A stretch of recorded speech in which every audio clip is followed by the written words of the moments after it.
안녕하십니까. 뉴욕일보 뉴스포커스입니다. 중국이 3일 수도 베이징에서 중국 인민의 항일 전쟁 승리 및 세계 반파시스트 전쟁 승리 70주년 기념식과 사상 최대 규모의 군사 퍼레이드 열병식을 개최했습니다.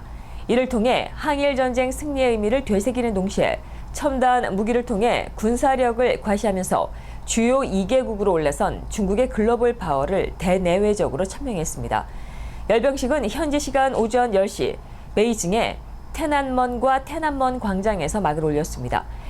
시진핑 주석과 함께 박근혜 대통령과 반기문 유엔 사무총장, 블라디미르 푸틴 러시아 대통령, 최룡해 북한 노동당 비서 등 정상급 외빈 50여 명과 각국의 외교사절, 중국의 전현직 지도부 등이天安門성내에 올랐습니다. 이날 시진핑 주석 오른쪽에 푸틴 대통령과 박 대통령 순으로 자리가 배치돼 중국과 러시아 간의 신밀월 관계와 긴밀해진 한국과 중국 관계를 대내외적으로 과시한 반면 최룡해 비서는 끝자리에 배치가 돼 냉각된 북한과 중국 관계의 현주소를 짐작하게 했습니다. 이날 시진핑 주석은 기념사를 통해 중국 인민해방군 병력 30만 명을 감축하겠다고 전격 선언했습니다. 그는 중국이 평화 발전의 길을 걸으며 패권주의를 추구하지 않을 것이라며 이같이 밝혔습니다. 이날 열병식은 군병력 12,000여 명과 500여 대의 무기장비, 200여 대의 군용기가 총동원돼 역대 최대 규모로 진행됐습니다. 열병식은 약 70분 정도가 소요됐으며 베이징 상공에는 첨단 군용기들의 화려한 에어쇼가 펼쳐졌습니다. 이번 열병식에는 러시아와 몽골 등 11개국 병력이 참여했고 한국을 비롯한 14개국 참관단이 열병식을 지켜봤습니다. 작은 거인 김혜영 선교사가 9월 13일까지 브루클린에 소재한 P339 갤러리에서 김혜영 선교사 아프리카 사진 전시회를 엽니다.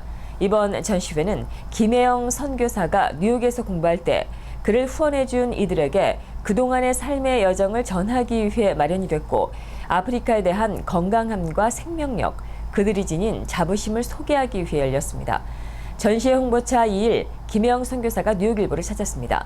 현재 김 선교사는 한국의 미랄복지재단 희망사업본부 아프리카 권역 본부장을 맡고 있으며 케냐를 중심으로 선교 활동을 펼치고 있습니다. 네, 안녕하세요. 한국의 미랄복지재단 소속 케냐에서 거주하고 있는 김혜영 선교사입니다. 이번에 미국에서 김혜영의 아프리카 이야기 사진 전시회를 하기 위해서 잠깐 방문했는데요. 제가 케냐에서 살면서 또 아프리카에서 일하면서 만난 케냐 사람들의 또 아프리카 사람들의 이야기를 담은 사진들입니다. 그래서 그 사진들을 이렇게 미국에 계신 저희 교민들하고 친구들하고 또 저를 후원해 주시는 분들하고 같이 나누기 위해서 잠깐 왔습니다. 김혜영 선교사는 아들이 아닌 딸로 태어났다는 이유로 아버지에 의해 생후 사흘 만에 내던져져 척추장애를 갖게 됐고 134cm에서 키가 멈춰버렸습니다. 하지만 누구보다도 치열한 삶을 살았고 지금은 희망의 전도사가 돼 아프리카를 비롯해 많은 이들에게 긍정의 불씨를 지피고 있습니다. 김 선교사는 뉴욕에 머무는 9월 중순까지 전시회 이외에도 교회에서 아프리카 선교 간증 집회 시간을 갖습니다. 간증 집회는 13일 오후 1시 30분 예천교회에서 열리며 누구나 참석할 수 있습니다. 김혜영 선교사와 좀 더 얘기를 나눈 인터뷰 영상은 다음 주 화요일인 8일에 뉴욕일보 뉴스포커스를 통해 보실 수 있습니다. 한국의 공공 외교 전문기관인 한국국제교류재단은 미국에서 한국 문화를 널리 알리고자 대학 캠퍼스에서 열리는 한류 축제를 후원한다고 2일 밝혔습니다. 한국국제교류재단은 한국무역협회와 함께 미 전역에서 약 15개의 대학을 선발해 한류 축제 지원금으로 각각 2,000에서 5,000 달러를 후원합니다. 물품으로는 한국국제교류재단이 발행하는 한국문화예술 전문지와 무역협회가 제작한 한국영화 DVD 세트, 한국관광공사의 역사 문화 홍보 책자 등이 제공됩니다. 미국 대학 내 한인학생회와 한국유학생회, 한국문화 동아리 등이 캠퍼스 축제나 추석, 설 행사에 맞춰 한국영화 상영회나 한국음식 시식, 전통무용 시연, K-팝 공연 등을 열어 한국을 널리 알리려고 하려는 취지입니다. 한국국제교류재단 관계자는 미국의 차세대 주역에게 한국의 문화와 역사를 알리는 동시에 한미 양국의 청년이 교류하는 마당이 되도록 할 것이라고 말했습니다.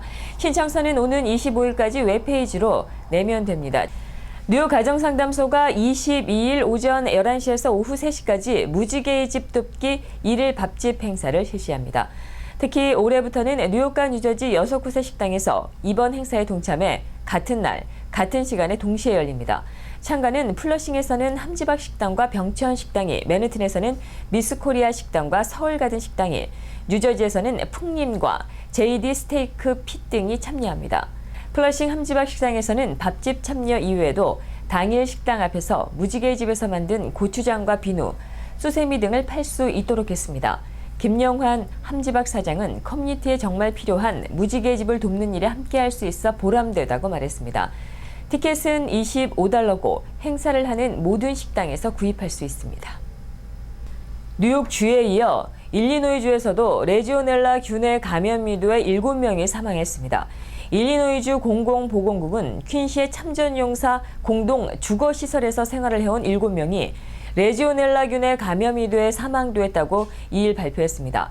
사망한 참전용사들은 건강에 문제가 있었고 평균 연령이 88세의 고령입니다.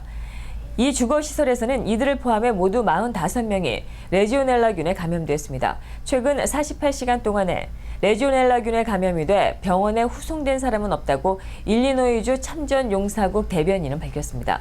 레지오넬라균은 물이 있는 곳이면 어디든 존재할 수 있습니다. 특히 대형 건물의 냉각탑과 에어컨, 샤워기, 수도꼭지, 가습기 등의 오염된 물에 있다가 작은 물방울 형태로 공기 중에 퍼져 사람 몸에 들어오는 것으로 알려졌습니다. 지난 7월부터 8월까지 뉴욕에서는 12명이 숨지기도 했습니다. SAT, 대학 입학 자격시험 응시생의 평균 점수가 10년 만에 최저 수준으로 떨어져 고등학생의 학력 우려가 고조되고 있다고 워싱턴 포스트가 3일 보도했습니다. 이 시험을 주관하고 있는 칼리지 보드는 이날 2015년 SAT 응시자들의 평균 점수는 총점 2,400점 만점에 1,490점으로 집계됐다고 밝혔습니다. 전년 응시자들에 비해 총 7점이 하락한 것으로 2005년 SAT가 개편된 이래 가장 낮은 수준이라고 칼리지 보드는 설명했습니다. 워싱턴 포스트는 SAT 점수의 점차적인 하락과 연방정부가 주관하는 각종 시험에서 고등학교 성적의 정체 현상은 교육개혁이 잘 먹히지 않고 있음을 보여준다고 지적했습니다. 최근 미국 초등학교 교실에서 나타난 읽기와 수학 성적의 향상이 중학교, 고등학교로 이어지지 못하고 있다는 것입니다.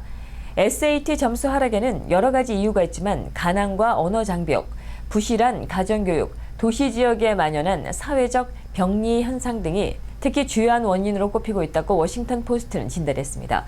SAT 응시자의 42%의 평균 점수가 1,550점가량인데 이런 수준을 획득한 히스패닉계와 흑인은 각각 23%와 16%에 그치는 사실은 이를 입증합니다.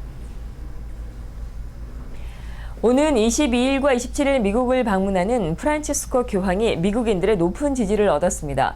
퀴니피엑 대학이 3일 공개한 여론조사 결과를 보면 응답자의 66%가 교황을 매우 좋아한다 또는 좋아한다고 답했습니다. 남성보다 여성의 지지율이 높았고 카톨릭 신자는 물론 개신교 신자, 무신론자에서 과반이 넘는 이들이 교황을 팬이라고 밝혔습니다. 여론조사팀의 팀 멀로이는 시사주간지 타임과의 인터뷰에서 프란치스코 교황이 카톨릭에 다시 자신감을 불어넣고 있다며 바티칸이 카톨릭을 올바른 방향으로 이끌고 있다는 여론이 늘었다고 평가했습니다. 퀴니피엑 대학은 20일에서 25일 미 전역의 성인 1,829명을 대상으로 유무선 전화 인터뷰를 통해 조사를 진행했습니다. 조사 결과의 표본 오차는 플러스 마이너스 2.3%포인트입니다. 프란치스코 교황은 2013년도에 즉위한 이후에 동성애와 이혼 등 카톨릭의 민감한 화두에 대해 포용적인 태도를 밝혔고 가난과 기후변화 등 지구의 문제에 적극적인 대응을 주문하는 등 광복적인 행보를 보였습니다. 지난해 미국의 경제활동 인구 가운데 스스로 기업을 운영하는 사람이 무려 2,400만 명에 달했습니다. 3일 비즈니스 경영 분야의 특화 전공으로 유명한 미 밥슨 칼리지가 내놓은 자료를 보면 지난해 미국의 경제활동 인구 가운데 자신의 기업을 운영한다고 답한 비율은 14%에 달했습니다. 이는 1999년도 관련 조사를 시작한 이후 최고치입니다. 인구 수로는 2,400만 명에 달합니다. 다만 이들 기업가들이 모두 페이스북의 창업자 마크 저크버그처럼 굴지의 기업을 여는 것은 아닙니다. 이들 기업가 가운데 6.5%는 월급쟁이로 있으면서 소규모로 개인 사업을 하는 경우입니다. 그러나 눈길을 끄는 것은 기업자 가운데 55세에서 64세의 고령자가 차지하는 비율이 무려 11%에 달했다는 점입니다. 이는 주요 선진국 가운데 가장 높은 비율입니다.